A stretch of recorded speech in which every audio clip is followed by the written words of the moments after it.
Hello everyone, আজকে আমি তোমাদের সামনে অনেক দিন পরে এসেছি আমার বারাসাতে থাকার শেষ কিছু দিনের স্মৃতি তোমাদের সাথে শেয়ার করে নেব বলে। তো এখানে আমি আর মা বেরিয়ে পড়েছি একটা সুন্দর দিন একসাথে কাটাবো বলে। তো এখানে আমরা প্রথমেই ট্রেনে করে চলে যাচ্ছি মধ্যমগ্রাম।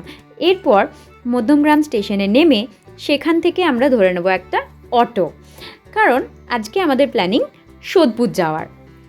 তো অটো ধরে আমরা বিটি রোডে নেমেছিলাম।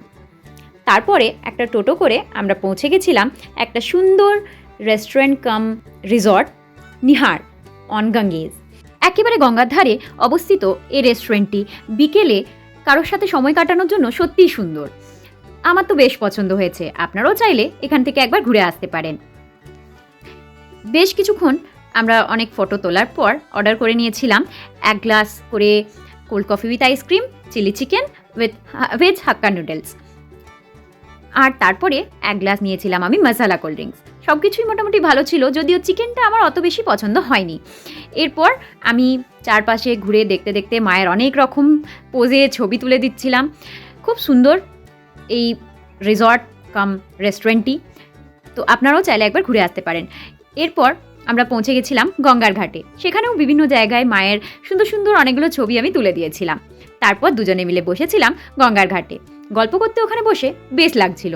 সময়টা যে কিভাবে পেরিয়ে গেল তা বুঝতেই পারলাম না। মায়ের সাথে আড্ডা মারার সময়টা সত্যিই বড় সুন্দর ছিল। ওই হ্যালো হ্যালো, বলো আমার সাথে ডেটে এসে কেমন লাগছে? আমার সাথে ডেটে এসে কেমন লাগছে? খুব ভালো।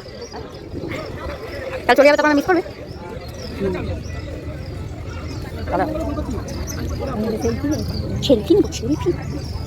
এরপর মায়ের আবদারে সেলফি তোলা। তারপরে বেশ কিছুক্ষণ আরও বসে থাকার পর দেখলাম যে না, সময় হয়ে এসেছে, এরপর ফিরে যেতেই হবে। তাই যেতে যেতে আরও বেশ কিছু ছবি তুলে দিলাম আরও বেশ কিছু জায়গায়। তাহলে আজকের দিনটা কেমন কাটলো বলো? ভালো ভালো, জবরদস্তি বলাচ্ছি কি আমি? ভালো। এরপর ওখান থেকে বেরিয়ে একটা টোটো করে আমরা চলে এসেছিলাম সোদপুর স্টেশনের কাছে। সেখানের মার্কেট থেকে বেশ কিছু জিনিস কেনাকাটা করে তারপর আমরা আবার মধ্যমগ্রাম স্টেশন এলাম এবং সেখান থেকে আবার আমরা ট্রেনে করে ফিরে এলাম বারাসাত এবং অবশেষে ভ্যান রিক্সা করে ফিরে এলাম নিজের রুম। এই যে এইগুলো আমি কিনেছি, কেমন হয়েছে দেখে জানাবেন। এর মধ্যে থেকে এই জামাটা আমার সবচেয়ে বেশি পছন্দ হয়েছে। জামা ছাড়াও কিনেছিলাম আমি একটা সুন্দর কিউট কাপ, আর তাছাড়া কিনেছিলাম একটা পয়সা জমানোর ভাঁড়। বেশ সুন্দর দেখতে, তাই না? মা বলছিল পয়সা জমানোর পরে এই ভাঁড়টা ভেঙে ফেলতে হবে, কিন্তু তারপর খুঁজে পাওয়া গেল যে নিচের দিকে একটা পোর্শন আছে যেখান থেকে আসলে পয়সা বার করা যায়। তাছাড়া কিনেছিলাম এতগুলো রাখি, কারণ সামনেই রাখি ছিল। যাই হোক, আজকের ভিডিও আমি এখানেই শেষ করছি। আবার দেখা হবে, টাটা।